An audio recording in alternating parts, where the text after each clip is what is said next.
प्रदेश Congress committee ने आज विधानसभा का घेराव का ऐलान किया है। समूचे प्रदेश से कांग्रेस के कार्यकर्ता और आमजन आज विधानसभा का घेराव करेंगे और मुख्य रूप से प्रदेश की सरकार ने चुनाव के समय जो वादे किए थे उनको पूरा न करना एक बात है, लेकिन जिस प्रकार से शासन चल रहा है, जिस प्रकार से रोज घटनाएं घट रही हैं, अपराध आसमान छू रहा है, इस प्रकार की घटनाएं जो पहले कभी इस प्रदेश में नहीं होती थीं वो हो रही हैं। लॉ एंड ऑर्डर बिल्कुल चरमरा रहा है और सरकार का मुझे लगता है कि ध्यान शासन करने में नहीं है, उनका सिर्फ विरोधियों को टारगेट करने का है, कांग्रेस के लोगों को परेशान करने का है। और अभी केंद्र का बजट कल आया, केंद्र के बजट में जैसा राहुल जी ने कहा ये तो सरकार बचाओ बजट है और हमारा कोई विरोध नहीं है बिहार के लोगों से या आंध्र के लोगों से, लेकिन जिस प्रकार से बजट का आवंटन किया गया है, छत्तीसगढ़ में यहाँ 11 सीटें हैं लोकसभा की, यहाँ भाजपा का बहुमत मिला, लेकिन छत्तीसगढ़ राज्य को इस बजट में क्या मिला ढूंढे नहीं मिलता है। तो इस बजट से भी ना तो महंगाई कम होने के आसार दिख रहे हैं, लेकिन प्रदेश की सरकार हर तरह नाकाम हो चुकी है। सिर्फ बयानबाजी ये लोग करते हैं, मंत्री, मुख्यमंत्री, पार्टी के नेता, लेकिन जो उन्होंने बहुमत लेने के लिए आश्वासन जनता को दिए थे, महंगाई के, रोजगार के, शासन के, लॉ एंड ऑर्डर के, गवर्नेंस के, वो सब दूर दूर तक पूरे होते नहीं दिख रहे हैं। और हम लोग जब अपनी बात रखना चाह रहे हैं, जैसा अभी अध्यक्ष जी ने कहा, अगर लोकतंत्र में धरना करना, प्रदर्शन करना, रैलियां करना, ये हमारा अधिकार है, हमारा दायित्व है।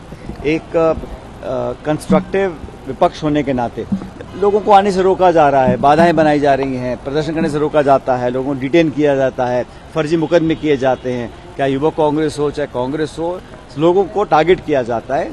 सरकार दमनकारी नीति का उपयोग कर रही है, जिसकी मैं निंदा करता हूं। लेकिन आज का हमारा जो घेराव होगा, तमाम प्रदेश के नेता इसमें शामिल होंगे और हम सब एकजुटता से जनता की आवाज को मुखर करेंगे।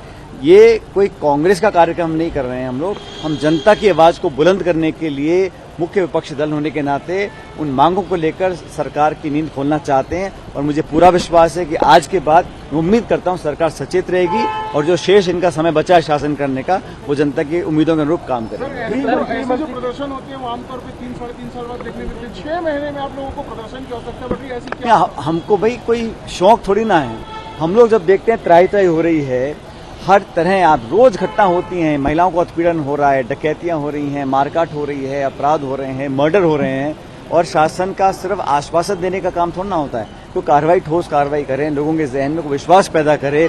और रोजगार की बात हो, फसल खरीद की बात हो, हर मोर्चे पर सरकार फेल है मुझे लगता है। और आप सही कह रहे हैं, आमतौर पर 1, 2, 3 साल के बाद सरकार की एंटी इनकम्बेंसी स्थापित होती है, लेकिन इस सरकार ने रिकॉर्ड बना दिया है। चुनाव जीतने के तुरंत बाद दूसरा लोकसभा का चुनाव हुआ है, लेकिन इनका जो गवर्नेंस स्ट्रक्चर है, और मुझे लगता है कि यहाँ का जो शासन है वो रायपुर से नहीं चल रहा है, वो दिल्ली से चल रहा है। यहाँ पर प्रदेश के स्तर पर कोई निर्णय लिए नहीं जाते हैं, कोई जवाबदेही तय नहीं होती है। तो हमारी पार्टी सदन के अंदर, सदन के बाहर सक्रिय रूप से, और हम एक सकारात्मक विपक्ष हैं, हम सिर्फ सांकेतिक विरोध नहीं कर रहे हैं, जो मूलभूत सुविधाओं से जनता आज वंचित है उनको लेकर बात उठा रहे हैं, नौजवानों की बात को उठाएंगे। और मैं उम्मीद करता हूं कि आज के प्रदर्शन के बाद सरकार संज्ञान लेकर उचित कदम उठाएगी, ऐसा मैं मानता हूं। इंडिया गुट के नेता प्रदर्शन करने वाले हैं, संसद में भी आज बजट को लेकर इंडिया गुट के नेता प्रदर्शन करने वाले हैं। देखिए, जो बजट कल मैंने कहा ना, जो केंद्र का बजट आया है, साफ साफ झलकता है उसके अंदर, ना तो महंगाई कम करने का कोई उन्होंने कोशिश भी करी है और उस बात को नकारते रहते हैं। सेंसस 5 साल से हो नहीं रहा, कोविड का बहाना लगाकर लगातार उसको डिले करते जा रहे हैं, जब आंकड़ों के अभाव में नीति निर्माण असंभव है। और हमारी ये मांग रही है कि आप सेंसस करें, कास्ट सेंसस करें, आंकड़े इकट्ठे करें, ताकि पता तो पड़े।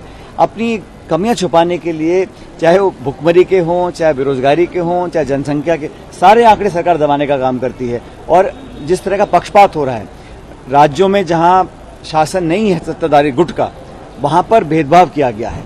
और मुझे लग रहा है कि सिर्फ 2 राज्यों तक सारा साधन देना, ये एक फेडरल स्ट्रक्चर के लिए अच्छी बात नहीं है। मैं फिर कहता हूं, हमारा कोई विरोध जनता से नहीं, चाहे बिहार के लोगों, आंध्र, उनको मिलना चाहिए, उनका अधिकार है, लेकिन जो बाकी राज्य हैं उनके साथ आप अन्याय करके ऐसा करेंगे, वो उचित नहीं है। विधानसभा घेराव से ठीक पहले गृह मंत्री आंकड़ा पेश किए हैं, जिसमें वो कह रहे हैं कि अपराध कम हुआ है और वो वो कह रहे हैं कि ये केवल राजनीति करने के लिए घिराव। इसके साथ ये भी कहा है कि 5 सालों में कांग्रेस का ने जो हाल किया था वो साफ करने में समय भी लगेगा। ये भी देखिए, अब ये बहानेबाजी ठीक नहीं है। मैं कुछ कमेंट नहीं करना चाहता हूँ। आप आम जनता से, किसी भी नागरिक से पूछ लीजिए कि प्रदेश में क्या हालात है, आपको जवाब मिल जाएगा। बात कांग्रेस भाजपा की नहीं है, बात जनता के मन में जो एक खौफ पैदा हुआ है, जो एक उनके अंदर एक अविश्वास पैदा हुआ है, वो अपने आप तो हुआ नहीं है। ये जो 8 महीने का शासन है उसको देख के हुआ है।